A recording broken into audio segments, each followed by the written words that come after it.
Hi, welcome back to Far From Eden. Before we get started, this is my reminder, this little doggy here named Lola, my reminder to remind you to like the video, share the video, subscribe to the channel if you haven't already. Thank you so much. Anyways, you guys, if you're here and YouTube has suggested this video to you, or if you're already subscribed to the channel or frequent watcher, you have figured out that society basically hates men. It's everywhere. It's, you can see it in the movies where the bad guys, the evil bad guys, are men.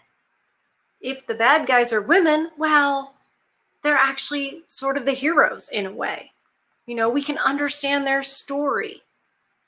You're like, that's not really. The bad guys are men. And the good guys are women. Women are sugar and spice and all things nice. You guys know that. You know that's what you see. You see in sitcoms, the dad is this bumbling moron. The woman's like, not again. Like, I've got to figure it all out and run this whole show. She's going to mess up the unicorn blanket. That's what she does when she wants attention. She's so sassy. Anyway, don't forget to hit like. You can see it. They hate you. You're blamed for everything. The law, it's reflected in the law in family court. If she files for divorce, well, just why did she file for divorce? It's probably something he did. If he's divorced, like, oh, you abandon your family? Everything. Give me a scenario. I will show it to you. And I don't have to. If you're here, like I said, you're here. You've figured it out. YouTube has suggested the video, or you already, watch a lot of my videos, so you get it. And so, but not everybody understands why. Why do the women despise you so much? I hate with this whole like, well, here are 5 things you can do to, do better with dating women. I don't understand. The women who make those videos and the men who try to teach you guys game, all they're teaching you is how to go into the lion's den. Like, here's how to be safer when you go into the lion's den. No, it's a lion's den. Don't go in there. Either you don't understand it's a lion's den, or you don't care, and you're grifting off men really like just thinking the lion is going to have mercy on them and not blow the family up later or leave them and get the cash and prizes they get from the judge. So before I get on a rant about all of that, which happens, this video was sent to me by you guys, several of you, and it's fascinating. I've not watched it yet. This is going to be a cold reaction. We'll see how much I agree or don't, but I definitely agree that this is a huge problem. And it feeds into the whole, why do they hate you? This is a specific thing that they hate, that modern women hate godly men. And that's true. They absolutely do. In my opinion, before the video gets started, godly men have standards for themselves and for, their wives, for their women. It isn't their standards. It's God's standards. And they hold themselves to that too. Now, do you have to be religious to understand this? No, because at the end of the day, these are standards. And let's face it, when you are allergic to accountability, which those of the fairer sex seem to be, standards are not something you're going to be fond of, right? you're going to think that they're oppressive. So that's kind of my general overall take of the main reason they would not like godly men. But I'd like to see what this gentleman has to say. The link to the original video will be in the description. I promise to remember this time. And let's get into that. Okay, she's fully messed up the blanket now and wondering why I haven't taken her out. Well, I'm running late today, and you guys will know why in a little bit. Just finished an exciting collaboration, so it won't be on my channel. That's all I'll say about that. Anyway, super excited. So let's get started and see what this man, what his take on it is. Would you rather marry a guy who is rich, buys you a ton of fancy shit, but cheats on you? Or marry a broke dude who can't buy you shit and he doesn't cheat? I'm gonna say the first guy. Funny though, because they all seem to end up with like losers. Because the first guy isn't asking her out. Anyway. What's up guys, welcome back to this channel. Today's topic might stir up some people's feelings, but it's an important one. Why modern women hate godly men? Now, not all women fall into this category, but many in today's day and age seem to be turned off by godly men. But why is that? Let's dive into what's going on beneath the surface. Number one, godly men are counter-cultural. Let's start by acknowledging the obvious. Godly men stand out because they live by biblical values. The Bible says in Romans 12 verse 2, do not conform to the pattern of this world, but be transformed by the renewing of your mind. But the pattern of the world is radically different from what godly men represent. Society often values things like instant gratification, sexual desires, self-centered ambition. Meanwhile, godly men pursue righteousness. They pursue purity, selflessness, and the will of God in their lives. And in doing that, when they're not a slave to their carnal desires, they cannot be manipulated by them. And many of these modern women use that to control men. And if you're a godly man, you cannot be controlled by that. So she can't manipulate you. That's got to be frustrating for her.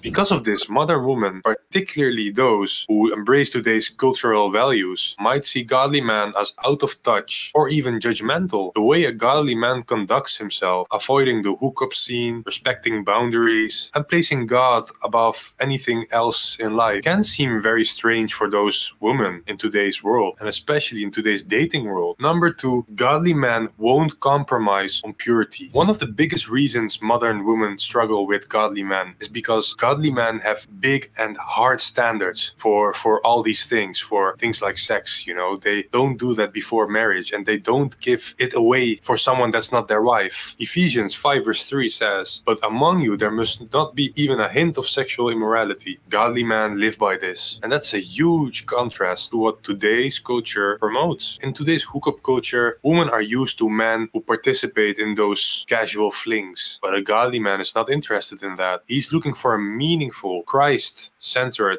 relationship that honors God. And to this modern woman, it will feel like the man is outdated, that he hasn't had his update yet. But we all know that living for God is way better than all those degenerate stuff. Modern women will call those godly men controlling, but they don't know that the men are trying to protect the women from falling into these temptations from the devil. Godly men aren't afraid of sex or intimacy. They're trying to protect themselves because it's something spiritual and it's very important for them. Thessalonians 4 verse 3-5 says, it is God's will that you should be sanctified, that you should avoid sexual immorality, that each of you should learn to control your own body in a way that's holy and honorable. Number 3, God.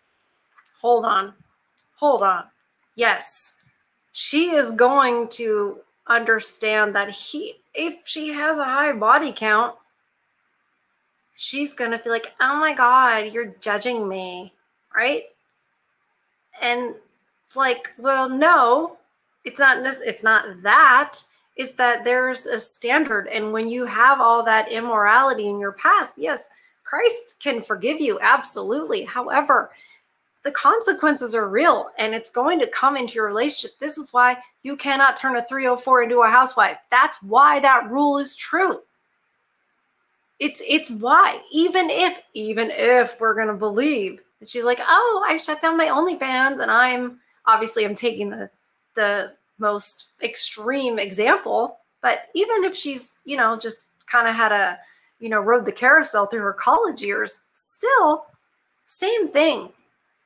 You've got to avoid that because she's got those comparisons in her mind. And even if she doesn't want that to be true or her heart has changed, it doesn't matter because she's had those interactions. She's broken up with people. She's given herself. And that's just damage. I'm sorry, but it's true.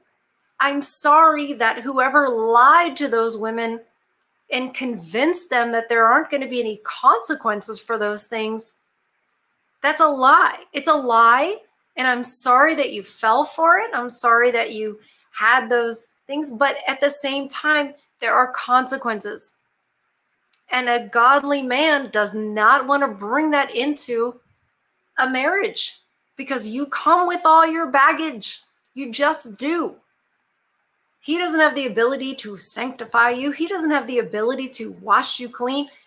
That's Jesus's job. And he's not judging whether or not you're going to get into heaven. He's judging whether or not it's going to make for a good union and if you are going to make a good mother.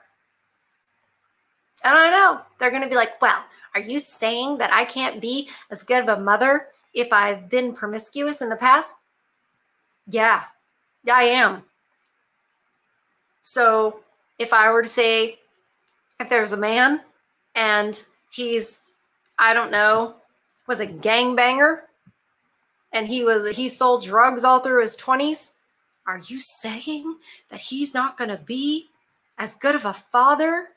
Yes, I'm saying that. I'm saying that.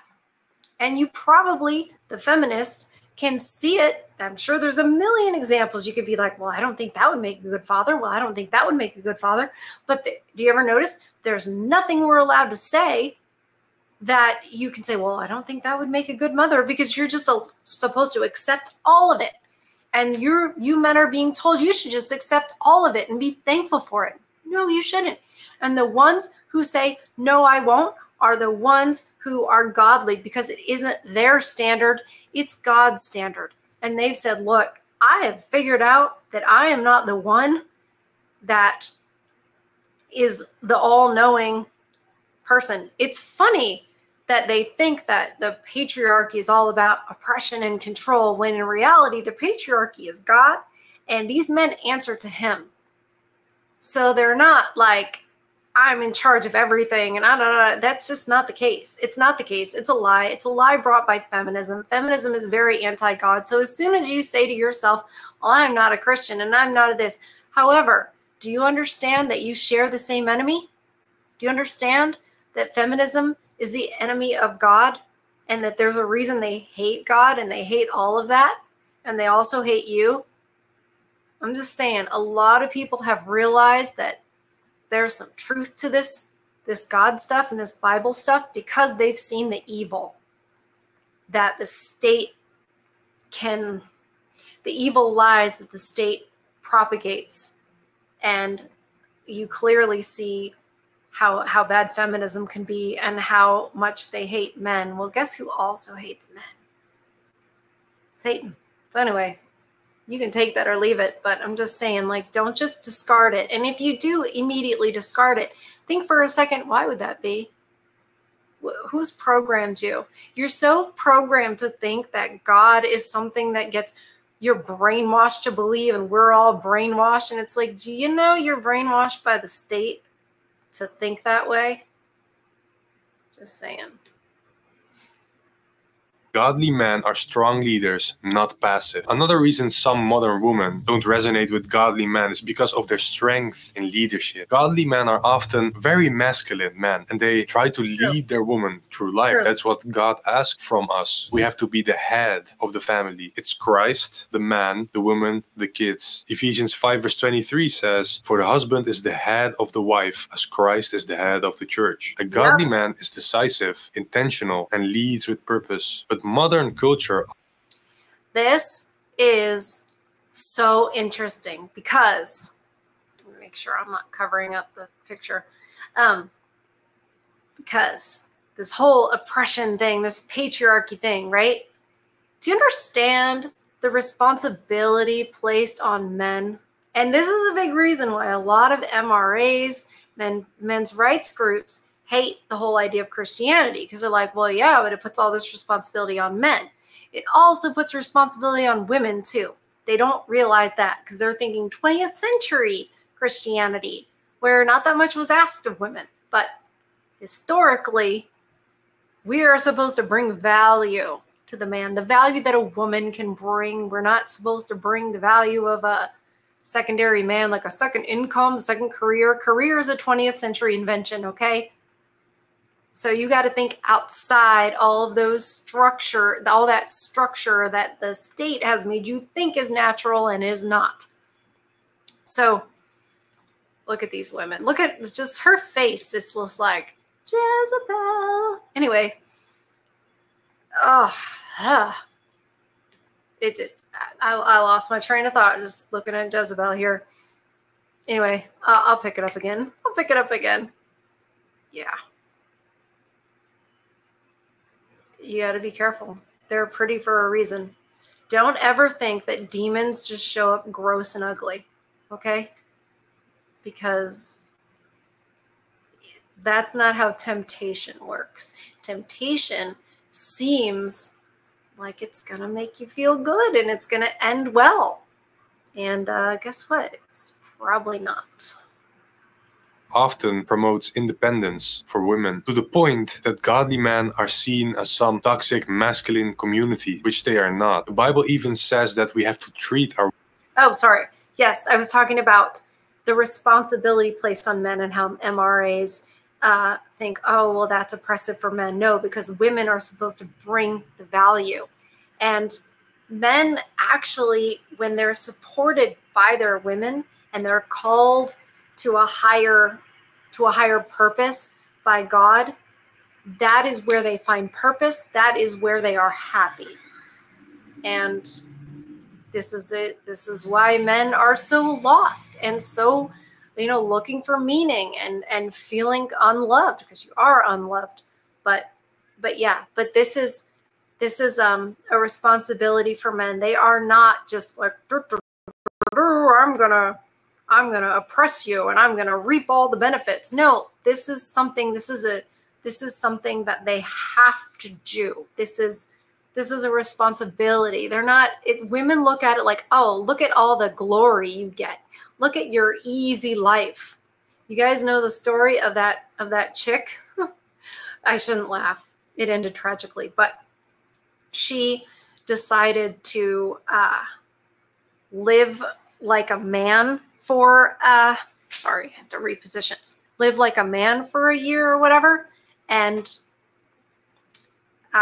it was so depressing to her and so difficult that she ended up ending herself shortly thereafter. Yeah. But women actually think that you guys have it easier because you're so privileged in this society. It's like, good Lord, that is so far from the truth. It's such a lie. Anyway, let's continue. Wives with respect. They tell the modern woman that being submissive to your man is something bad and that you're dependent on him and that you're a weak woman if you depend on your man, but that's not the case. Number 4. I have something to say about this. No, being submissive to your man is not weak. It takes a tremendous amount of strength to say, okay, you are the decision maker for this family. And I'm going to put my trust in you. And that means if You make a decision that I disagree with, that I can vehemently think is the wrong thing to do. I can even think, oh my gosh, this was going to put us all in danger, etc., etc., etc. I can tell you my thoughts, my feelings, my concerns respectfully, but at the end of the day, you make the decision. Now, it's like you get to make the decision. Making decisions sucks. Most women, first of all, we hate it. I mean, ask us where we want to go to eat, what we want for dinner. We can't decide. We're not good at it. And it's funny that women try to say, like, oh, that's not true. Yes, it's true. Come on, be honest. We don't like making decisions. It wears us out way more than it wears you guys out. You're better suited for it. You really are. We don't like to do it. And we're not good at it. So but then to say, I'm going to trust him and I'm going to follow what he says is best for us, that takes strength. That's not weakness. That's strength. Look, when you're upset, when you're angry, when you're this, the ability to close your mouth or smile instead takes a tremendous amount of strength. Strength a lot of women do not have. These women who claim that being submissive is weak, yeah, well, you're not strong enough to shut your lips. You're not strong enough to be graceful in public. You're not strong enough to, control your anger. So who's weak and who's strong? The submissive ones are strong. Or godly men hold women to a higher standard. Godly men don't just have standards for themselves. They also seek women who are aligned with God's will. Proverbs 31 verse 10 says, a wife of noble character, who can find? She's worth far more than rubies. Godly men are looking for women who value character over appearance, spiritual depth over shallow pursuits. Unfortunately, modern society often emphasizes superficial things, materialistic mindset, like status, height, appearance, wealth, all that stuff, And the godly man doesn't look at all those things. And the high standard that godly man has for a woman may turn off a lot of women. Good. Let it turn them off. That's not your woman. This is the best way to repel the bad ones. And there are a lot of bad ones. But if you are determined to look for that needle in a needle stack, be like this. If she's like concerned about which handbag she has and what her clothes look like and what designer labels are and stuff like that, and she doesn't like you because you don't care about that stuff, let her go. Do not even talk to her. There is no need. She is telling you who she is. This is great repellent. This is fantastic woman repellent. Because they feel they're not good enough. It's such a high standard to be a daughter of Christ. They can't handle it, and they don't want it because all of those rules. They don't want to give up their rules. That's the main problem. They don't want to give up their life for Christ. They don't want to live by rules. Godly men desire relationships that are built on faith, not fleeting attractions. Number 5, godly. Man, that was it. That's what I said in the very beginning. Yes. 100%. They do not want to give up their hedonism. They want to look. Being godly means dying of the flesh. You don't serve yourself. You don't serve your carnal desires. You don't feed into you. Thou shalt not covet. So you're not looking at what everybody else is doing, what everybody else has, and comparing yourself to any of that. So all of that has to go away. And they don't want to do any of that. They don't want to do any of that. He nailed it. He nailed it on that one. men expect accountability. Lastly, accountability in a relationship. Galatians 6 verse 1 says, brothers and sisters, if someone is caught in a sin, you who live by the Spirit should restore that person gently. Godly men don't shy away from holding their partners accountable and also themselves to God's standards. Modern culture often promotes the idea of you do you, that there should be no judgment or correction in a relationship. But a good man knows that spiritual growth happens in the moments that you should correct each other. You should hold. Well, we can say it as my Southern mama used to say, if your friend won't tell you got a booger hanging out your nose, nobody will. I mean, that's another way to say what he is saying. Yeah, if your man loves you, if anybody loves you, when your parents love you, they correct you. Parents who let their kids do whatever don't love their kids. Love is a verb, right? It's not a feeling. Well, I feel this way and I feel that way. Good for you. Irrelevant, right? Irrelevant. When you love somebody, that means you're doing something. You've decided to do something. What is that doing look like? Well, when you're a parent of a child, you correct them, you teach them, you raise them up in the way they should go, right? When you are the husband, you're going to gently correct your wife when she is not thinking in the way she should be, when she's not behaving in the way she should be. And I know I can hear the feminists screaming right now, but even as a wife, you gently give counsel to your husband. And guess what? He listens. He listens. He values your opinion. And guess what? It tempers him. He takes it into account. And when needed, he might adjust how he's looking at things, how he's behaving. That's between him and God. That is not for us to barge in there and be like, you keep complaining about how, these mama's boys, and I have to be their mommy. Well, it's funny, you want to go and boss him around and tell him his business and be in charge. Well, aren't you being like the single mommy? Let him be the man. And if you're not willing to do that, well, be single.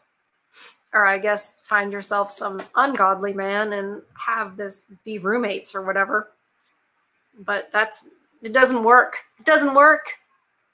Look around. It doesn't work. Each other accountable in love. Because what if you don't? What if you let someone live in sin? That's far more worse than telling someone he's not doing the right thing. Because there he can grow. He can grow with that feedback. And this accountability can feel very uncomfortable for some women because they're not used to it. A godly man wants to serve the Lord with his wife. And if the woman doesn't have that quality, then a godly man is not interested. And a modern woman is also not interested because she doesn't want to live by rules. She doesn't want to obey Jesus Christ. She doesn't want to be submissive to her man. It's all outdated for them. And beware, because these women who are, I go to church and I do my devotional, Yeah, but are you accountable? Do you live by rules? Or are you just wearing the t-shirt? You just have a cross around your neck, but it doesn't mean anything, right? Do not hold yourself to standards. You talk about, oh my God, don't judge. These are not, I don't know what's in their heart. I don't know what's in their heart. But that's not behaving as Christ instructed us. That's not biblical behavior. So this is why I say, don't think you're going to find a godly woman in a church. Why on earth would you think that? You see women claiming it, but you see women, with careers. You see women bossing the men around. You see beta men, and you see men basically living the happy wife, happy life deal. I see a lot of men who are good, godly men, and they don't go to church because churches don't seem to want masculinity in their church. Churches are very pro-feminism. They really are. I have no use for them.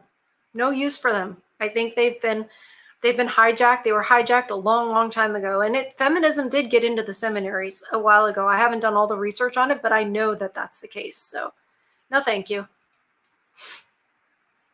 They can't handle it. I was dating this girl and she was a born-again Christian. And we went on for a drink, like a coffee, and we were talking about standards. And I asked her what she thought about wearing clothes that are a bit open right here. And she said she saw no problem with it. Well, me, I did see a problem because I don't want my woman to walk on the street with her clothes being open like that people can see everything. I don't want that. And I told her, this is my standard. I don't want my women to wear clothing like that. You have to properly dress yourself and cover up because you're highly valued. You're a daughter of Christ. You should reflect that, some respect for yourself. She found it very difficult. And keep in mind, she was a born-again Christian. So that was the deal breaker. We didn't end up in a relationship because of that. Because good for him.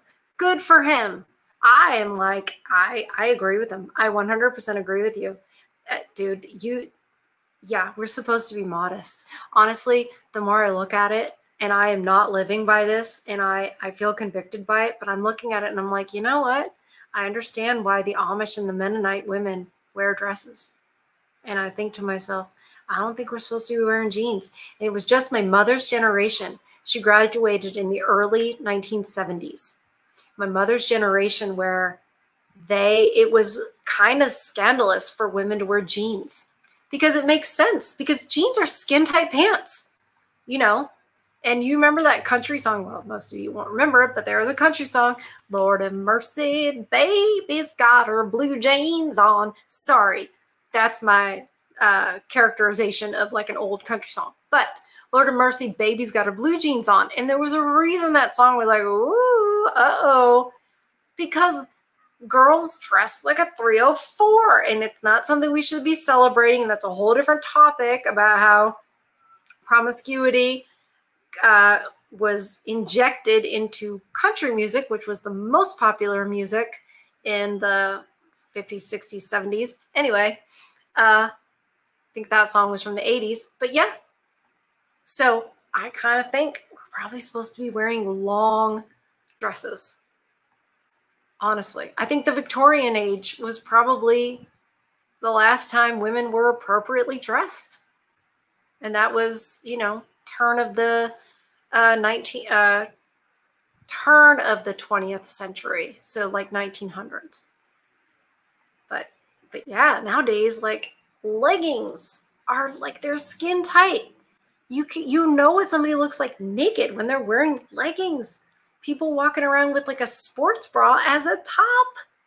And when I look back to like when I was a kid and like say Madonna or whoever, that was supposed to be risque. That was nothing.